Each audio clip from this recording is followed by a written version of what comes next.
નમસ્કાર વિદ્યાર્થી મિત્રો, આપ સર્વેનું હાર્દિક સ્વાગત છે આપણી યુટ્યુબ ચેનલ ગુરુ જ્ઞાન શાળાની અંદર। તો વિદ્યાર્થી મિત્રો, આજના આ વિડીયોની અંદર જે આપણી વાર્ષિક પરીક્ષા 2024 છે એની અંદર ધોરણ 8નું સંસ્કૃત વિષયનું જે પ્રશ્નપત્ર છે એનું આજે આપણે આઈએમપી પ્રશ્નપત્ર અને પ્રશ્નપત્રનું માળખું આપણે આ વિડીયોની અંદર સમજીશું।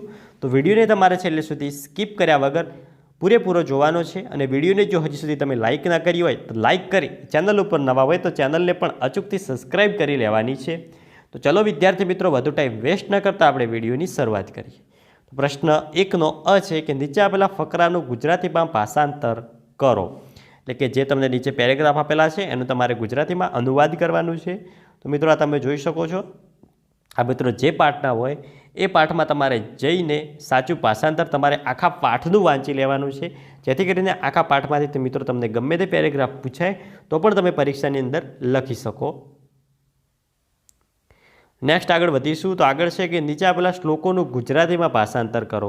તો મિત્રો નીચે જે શ્લોકો આપેલા છે એ શ્લોકોનું પણ તમારે એકવાર ગુજરાતીમાં ભાષાંતર લખીને તૈયાર કરી લેવાનું છે। તો મિત્રો તમે શ્લોકો જોઈ શકો છો, આ શ્લોકો ખૂબ જ આઈએમપી છે ભાષાંતર માટે। નેક્સ્ટ મિત્રો પ્રશ્ન 3નો અ કે નીચેના દરેક પ્રશ્નોના ઉત્તર માટે આપેલા વિકલ્પોમાંથી સાચો વિકલ્પ શોધીને લખો। એમાં પહેલો વિદ્યાલય કહ છાત્રેભ્ય વ્યાયામસ્ય પ્રશિક્ષણ દાસ્યતિ, તેમાં આવશે સી નૂતન વ્યાયામ શિક્ષિકા। બીજો ભોજનંતે કી પેયમ, તો ભોજનના અંતે શું આપવામાં આવે છે, તો આવશે ડી તર્કમ એટલે કે છાસ। ત્રીજો કહ અપદહ મસ્તી, તેમાં આવશે ડી સૂર્યસ સારથી। ચોથો પ્રભાતે સમીરહ કથ ચલતી, તો આવશે બી મંદ। પાંચમો પ્રભાત કાલે પસ્તાના હસ્તે હસ્તે કી ભયતી, તો આવશે બી પત્રહ પુષ્ય ચ। છઠ્ઠો ગાંધીનગરે ક્રીદુષ નગરમસ્તિ, તો આવશે બી રમણીયમ। સાતમો ભૃશ્યમ ઇતિ શબ્દસ્ય ક અર્થ અસ્તિ, તો આવશે ડી ખૂબ જ।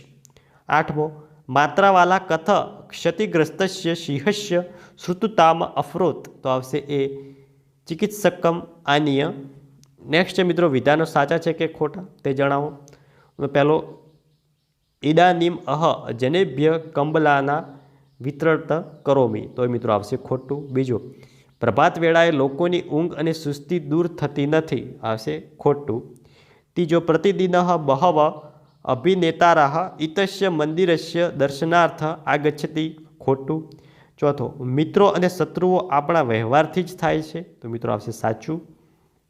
નેક્સ્ટ છે તમારે ખાલી જગ્યા પૂરવાની છે, તેમાં પહેલો મનુષ્ય સિંહોશ એશા ખાલી જગ્યા મૈત્રી કતિપર્ય વર્ષ પર્યંતમ પ્રાચલત, તો આવશે અદ્વિતીયા। બીજો વારીવાહા સ્વહ ખાલી જગ્યા ન ખાદંતી, તો આવશે અનમ। ત્રીજો ખાલી જગ્યા પથી પથી જનસંચાર ભવતી, તો આવશે પ્રભાતકાલે। ચોથો ચતુર્મુર્ખ ખાલી જગ્યા અસ્તિ, તો આવશે બ્રહ્મા। નેક્સ્ટ છે જે આપેલું છે ગુજરાતીનું સંસ્કૃતમાં ભાષાંતર કરવાનું છે। નીચે જે વાક્યો આપેલા છે 3 એનું તમારે સંસ્કૃતમાં ભાષાંતર કરવાનું છે। પછી છે કે સંસ્કૃતમાં ઉત્તર લખવાના છે, જે 4 પ્રશ્નો આપેલા છે એના ઉત્તર તમારે સંસ્કૃતમાં તમને પૂછાઈ શકે છે। નેક્સ્ટ તમને શ્લોક પૂર્તિ પૂછાઈ શકે છે। તો મિત્રો જે 3 શ્લોક પૂર્તિ આપેલી છે 3 ખૂબ જ મોસ્ટ આઈએમપી છે, તમે નોંધ કરીને પાછળથી આની શ્લોક પૂર્તિ જાતે એકવાર ચોપડામાં લખીને પ્રેક્ટિસ કરી શકો છો। નેક્સ્ટ પ્રશ્ન 5નો અ કે નીચે આપેલા શબ્દોના અર્થ વિકલ્પમાંથી શોધીને લખો। તો સક્રહ તો થશે ઇન્દ્ર, ભૃશમ તો થશે ખૂબ જ, કૃષિવત તો થશે ખેડૂત। નેક્સ્ટ બ છે કે નીચે સંસ્કૃત શબ્દોના સાચા સમાનાર્થી શબ્દ વિકલ્પમાંથી શોધીને લખો। તો શીઘ્રમ તો થશે ત્વરિત, પન્નગ તો થશે સર્પ, ખલહ તો થશે દુર્જન, વાયસ તો થશે ફાકહ। નેક્સ્ટ આગળ વધીશું કે નીચે આપેલા સંસ્કૃત શબ્દોના સાચા વિરુદ્ધાર્થી શબ્દો વિકલ્પમાંથી શોધીને લખો। તો બહુ તો થશે અલ્પમ, મહાન તો થશે લઘુ, આગતાહ તો થશે નિર્ગતાહ। નેક્સ્ટ છે સંધિ જોડો। તો પુનઃ પ્લસ ચંદનમ તો થશે પુનઃ દંદનમ। બીજો અસ્મિન પ્લસ એવ તો અસ્મનેવ, કાક પ્લસ અયમ તો આવશે કાક્યમ। નેક્સ્ટ છે સંધિ જોડો, વિલમ ઇચ્છન તો થશે વિલમ પ્લસ ઇચ્છમ પ્લસ ન, ઉચ્ચેરમાં તો થશે ઉચ્ચેમ પ્લસ મ, નાતિ દૂરે તો નાતિ પ્લસ ઉદ્રે। તો વિદ્યાર્થી મિત્રો, આ હતું આપણું ધોરણ 8નું સંસ્કૃત વિષયનું વાર્ષિક પરીક્ષા 2024 માટેનું ખૂબ જ મોસ્ટ ટાઈમ બી કહી શકાય એવું પ્રશ્નપત્ર. તો વિદ્યાર્થી મિત્રો, વિડીયો સારો લાગ્યો હોય તો વિડીયોને લાઇક કરીને જજો. ચેનલ ઉપર નવા હોય તો ચેનલને પણ અચૂકથી સબસ્ક્રાઈબ કરીને જજો. મળીશું આવનાર વિડીયો સાથે. ત્યાં સુધી આવજો. જય હિન્દ, જય ભારત.